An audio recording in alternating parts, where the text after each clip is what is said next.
എല്ലാവർക്കും ഡെലീഷ്യസ് റെസിപ്പീസിലേക്ക് ഒരിക്കൽ കൂടി സ്വാഗതം.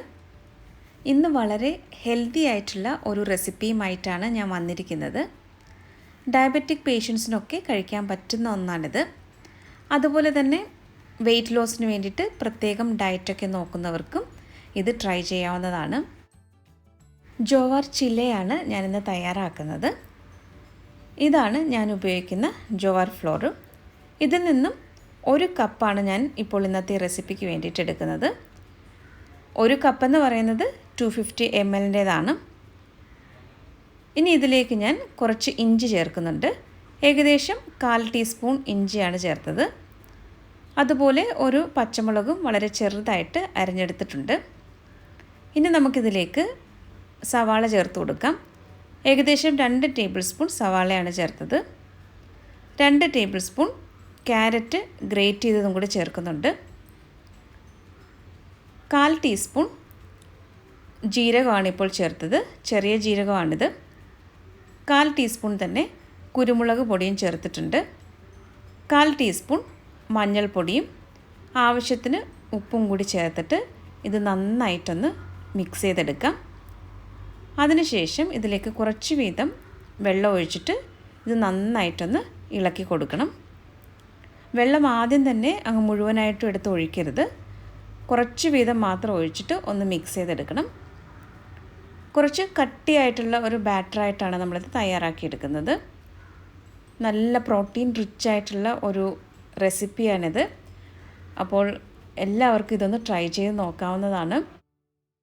ഞാനിപ്പോൾ ഇതിലേക്ക് ഏകദേശം 1 കപ്പ് വെള്ളമാണ് ഒഴിച്ചത്. ഇതിപ്പോൾ നല്ലതുപോലെ ഇവിടെ മിക്സ് ചെയ്തെടുത്തിട്ടുണ്ട്. ഇതുപോലെ കുറച്ച് കട്ടിയായിട്ട് വേണം ഇതൊന്ന് കലക്കിയെടുക്കാനായിട്ട്.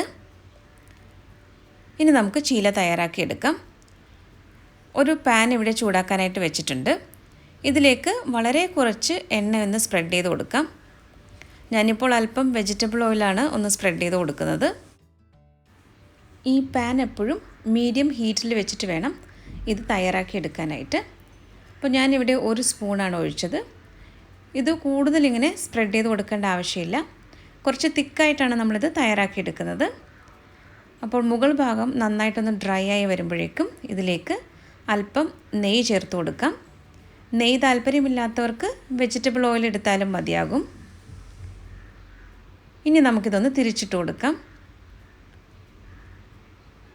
ഇപ്പോൾ ഇവിടെ 2 വശവും പാകത്തിന് കുക്കായിട്ട് വന്നിട്ടുണ്ട്. ഇനി ഇത് നമുക്കൊരു പ്ലേറ്റിലേക്ക് മാറ്റാം.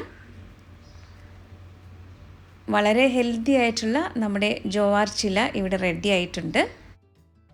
ഇത് ഞാൻ ടൊമാറ്റോ ചട്നിയുടെ കൂടെയാണ് സെർവ് ചെയ്യുന്നത്. അപ്പോൾ ടൊമാറ്റോ ചട്നിയോ അല്ലെങ്കിൽ ആംല ചട്നിയോ ഒക്കെ ചേർത്തിട്ട് ഇത് കഴിക്കാവുന്നതാണ്. അങ്ങനെ നല്ല ഹെൽത്തി ആയിട്ടുള്ള നല്ല പ്രോട്ടീൻ റിച്ച് ആയിട്ടുള്ള ഒരു റെസിപ്പിയാണിത്. അപ്പോൾ എല്ലാവരും ഇതൊന്ന് ട്രൈ ചെയ്ത് നോക്കണം. ട്രൈ ചെയ്ത് നോക്കിയിട്ട് നിങ്ങൾക്ക് ഇഷ്ടമായാൽ ഫീഡ്ബാക്ക് കൂടി തന്നാൽ നന്നായിരുന്നു.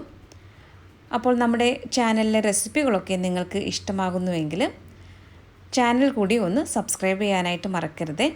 അപ്പോൾ മറ്റൊരു നല്ല റെസിപ്പിയുമായിട്ട് വീണ്ടും വരാം. താങ്ക്